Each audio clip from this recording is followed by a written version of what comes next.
अगर मैं कहूँ कि इस दुनिया में ऐसी जगह मौजूद है जहाँ जाने वाले लौटकर कभी नहीं आते, तो क्या तुम यकीन करोगे? अगर मैं कहूँ कि एक किले की दीवारों के पीछे अब भी किसी की चीखें कैद है, तो क्या तुम रात में सो पाओगे? एक किला जहां रात के अंधेरे में गूंजती हैं डरावनी चीखें, एक ऐसा रहस्य जिसने जानने की कोशिश की वह खुद एक रहस्य बन गया। क्या तुम इस किले का भयानक सच जानने के लिए तैयार हो? तो चलो उस जगह चलते हैं जहां खौफ और मौत का साया हर कोने में मंडरा रहा है। लेकिन याद रखना, अगर एक बार इस किले में कदम रखा तो वापस लौटना नामुमकिन हो सकता है। अंधेरे की गोद में खोया एक किला जहां रात होते ही चीखों का सिलसिला शुरू हो जाता है। कहते हैं वहां जाने वाला कभी लौटकर नहीं आता। ये सिर्फ एक अफवाह नहीं, बल्कि एक सच्चाई थी जिसने कई जिंदगियां ली थी। रात के सन्नाटे में जब कोई उस खंडहरनुमा किले की तरफ देखता तो उसे ऐसा महसूस होता मानो कोई अदृश्य ताकत उसे अपनी ओर खींच रही हो। गांव वालों की आंखों में इस किले का खौफ साफ दिखता था। पुराने जमाने में यह किला एक संपन्न राज्य का हिस्सा था, जहां राजा विक्रम और उनकी पत्नी महारानी रत्नावती का राज था। लेकिन एक दिन इस किले में ऐसी घटना घटी जिसने इसे हमेशा के लिए अभिशापित बना दिया। राजा के सेनापति बलवीर सिंह ने एक रात पूरी राजसभा में अजीब व्यवहार करना शुरू कर दिया। उसकी आंखें लाल थी और वह बुदबुदा रहा था, यहाँ कोई नहीं बचेगा, सब मरेंगे। अगले ही पल उसने अपनी तलवार निकाली और राजा पर हमला कर दिया। राजा की सुरक्षा में खड़े सैनिक उसे काबू करने दौड़े,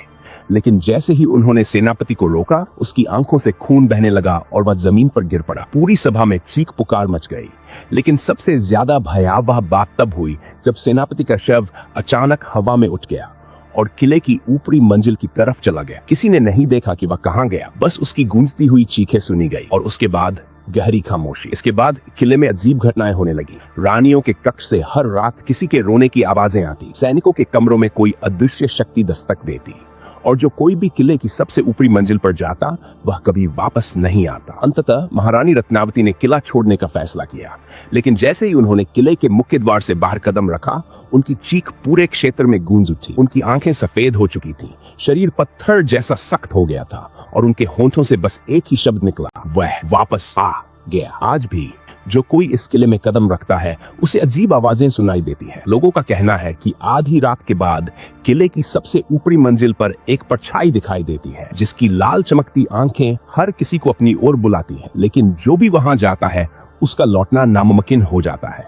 रात के अंधेरे में किला और भी डरावना लगता था। गांव के लोग उस किले से दूर रहते, लेकिन कुछ साहसी लोग कभी कभी वहां जाने की कोशिश करते। वे लौटकर नहीं आते। उनके घर वाले बस एक चीख सुनते और फिर गहरा सन्नाटा। एक दिन दिल्ली विश्वविद्यालय के 4 छात्र रवि, करण, मीरा और सोनिया इस किले के रहस्य को जानने के लिए वहां पहुंचे। वे एडवेंचर पसंद करते थे और भूत प्रेत की कहानियों को महज अफवाह मानते थे। जैसे ही उन्होंने किले के अंदर कदम रखा, ठंडी हवा का एक झोंका उनके शरीर में सिरहान भर गया। अंदर का माहौल अजीब था। चारों ओर टूटी फूटी दीवारें, झूलते हुए छाड़ फानूस और फर्श पर बिखरी हुई धूल और जाले। सबसे खौफनाक चीज थी वह विशाल दरवाजा जिस पर खून से कुछ लिखा हुआ था, अगर जिंदा रहना चाहते हो तो लौट जाओ। रवि हंसा, यार ये सब तो किसी ने डराने के लिए किया होगा, चलो ऊपर चलते हैं। चारों जैसे ही ऊपर की ओर बढ़े, उन्हें महसूस हुआ कि कोई उनके पीछे चल रहा है। सोनिया ने पीछे मुड़कर देखा, कोई नहीं था। लेकिन जब उन्होंने फिर से ऊपर चढ़ना शुरू किया तो किसी ने मीरा का हाथ कसकर पकड़ लिया। वह चीख पड़ी। क्या हुआ? करण ने घबराकर पूछा। मीरा कांप रही थी।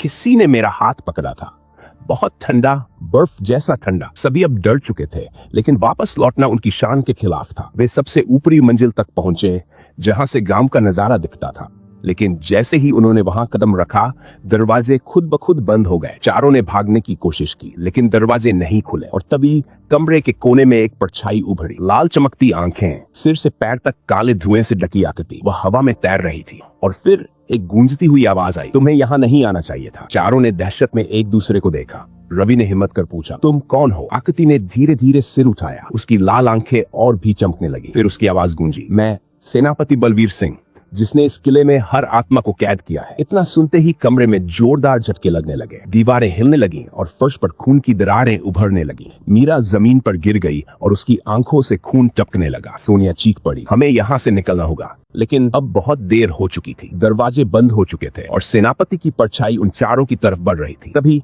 एक औरत की चीख गूंजी, रुको! सभी चौंक गए। सेनापति की परछाई वहीं ठहर गई और फिर कमरे की दीवार पर एक आकृति उभरी, महारानी रत्नावती की। कमरे में गूंजती चीख ने जैसे समय रोक दिया था। सेनापति बलवीर सिंह की भयानक परछाई ठिठक गई। उसकी लाल आंखें जलती हुई अंगारों जैसी चमक रही थीं। लेकिन उसके सामने खड़ी आकृति और भी रहस्यमय थी, महारानी रत्नावती। चारों दोस्त रवि, करण, मीरा और सोनिया अब तक दहशत में थे। मीरा की आंखों से खून टपक रहा था, सोनिया कांप रही थी।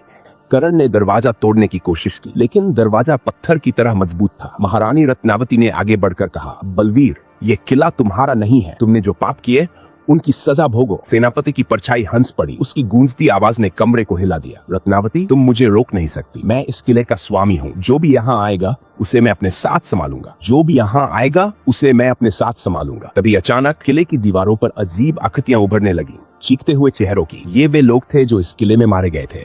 एक एक कर उनके चेहरे उभरने लगे। राजा विक्रम, सैनिक, दास दासियां और अनगिनत निर्दोष लोग। हमारा बदला पूरा होगा। एक अजीब सी गूंज कमरे में गूंज उठी। सेनापति बलवीर सिंह अब तड़पने लगा, उसकी परछाई कांपने लगी, मानो कोई उसे जकड़ रहा हो। वह चीखा, नहीं, मुझे जाने दो, मुझे माफ कर दो। लेकिन बहुत देर हो चुकी थी। कमरे की दीवारें हिलने लगी, छत से दरारें पड़ने लगी और एक भयानक चीख के साथ बलवीर सिंह की परछाई काले धुएं में बदलकर हवा में विलीन हो गई। अचानक सब शांत हो गया। दरवाजा अपने आप खुल गया। रवि, करण, मीरा और सोनिया जल्दी से भागे। जैसे ही वे किले से बाहर निकले, किला जोरदार आवाज के साथ हिलने लगा। ऐसा लगा मानो वह खुद को नष्ट कर रहा हो। चारों ने पीछे मुड़कर देखा।